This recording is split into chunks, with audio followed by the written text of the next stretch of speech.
ട്രിച്ചിയിലെ ഒരു അടിപൊളി ബേർഡ്സ് പാർക്കിൻ്റെ വിശേഷങ്ങളാട്ടോ ഇന്ന്.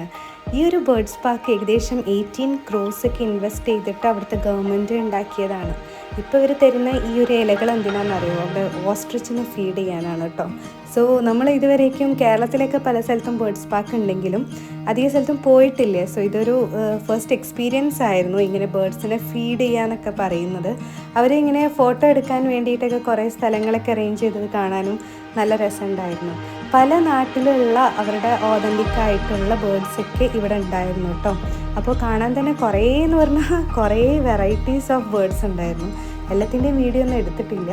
പിന്നെ ഈ കുഞ്ഞുങ്ങളെ നമുക്ക് ജസ്റ്റ് ഒന്ന് കയ്യിലെടുക്കാനും അതേപോലെ അവർക്ക് ഈ വാട്ടർ സ്പ്രേ ചെയ്യുന്നത് എന്തിനാന്ന് വെച്ചാൽ ചൂട് കുറയ്ക്കാൻ വേണ്ടിയിട്ടാണ് കേട്ടോ. നമുക്ക് ഫീഡ് ചെയ്യാനൊക്കെ ഉള്ള ഓപ്ഷൻസൊക്കെ ഇവിടെ ഉണ്ടായിരുന്നു. സോ ഇതൊക്കെ മോനെ സംബന്ധിച്ചാണെങ്കിലും ഒരു സ്പെഷ്യൽ എക്സ്പീരിയൻസ് ആയിരുന്നു, നമുക്ക് ബേർഡ്സിനെ ഫീഡ് ചെയ്യിക്കാനൊക്കെ പറ്റുക എന്നുള്ളത്. പിന്നെ കുറേ ടൈപ്പ് ഓഫ് ബേർഡ്സ് മാത്രമല്ല, അവിടെ ഇങ്ങനെ ഒരു എക്വാറിയം സെറ്റപ്പ് അവർ ചെയ്ത് വെച്ചിട്ടുണ്ടായിരുന്നു. അത് കംപ്ലീറ്റ്ലി ഈസി ഒക്കെ ഉള്ള ഒരു എക്വാറിയം സെറ്റപ്പ് ആയിരുന്നു. നല്ല രസമുണ്ടായിരുന്നു. അതിൻ്റെ ഉള്ളിലുള്ള ഈ ഒരു ഫിഷസ് അധികം മറൈൻ ഫിഷസ് തന്നെ ആയിരുന്നു.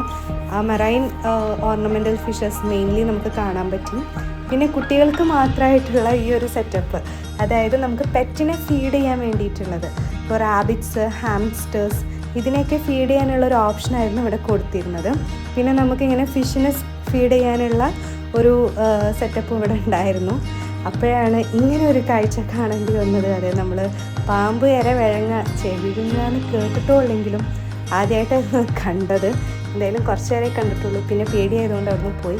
പിന്നെ ഇങ്ങനെയുള്ള കുറച്ച് റെപ്റ്റൈൽസും പിന്നെ ഹാച്ചറി എന്ന് പറഞ്ഞിട്ട് അവിടെ ഈ ബേർഡ്സിൻ്റെയൊക്കെ പല ടൈപ്പ് ഓഫ് എഗ്സ് അത് വിരിക്കാൻ വയ്ക്കുന്ന മെത്തേഡ്സും, അപ്പോൾ വിരിഞ്ഞു കഴിഞ്ഞാൽ ഇത്ര ദിവസം ആയാൽ ഇപ്പോൾ 2 days ആകുമ്പോൾ എങ്ങനെ ഉണ്ടാവും, അതേപോലെ 5 days എങ്ങനെ ഉണ്ടാവും, അതൊക്കെ കാണിക്കുന്നതും ഉണ്ടായിരുന്നു കേട്ടോ.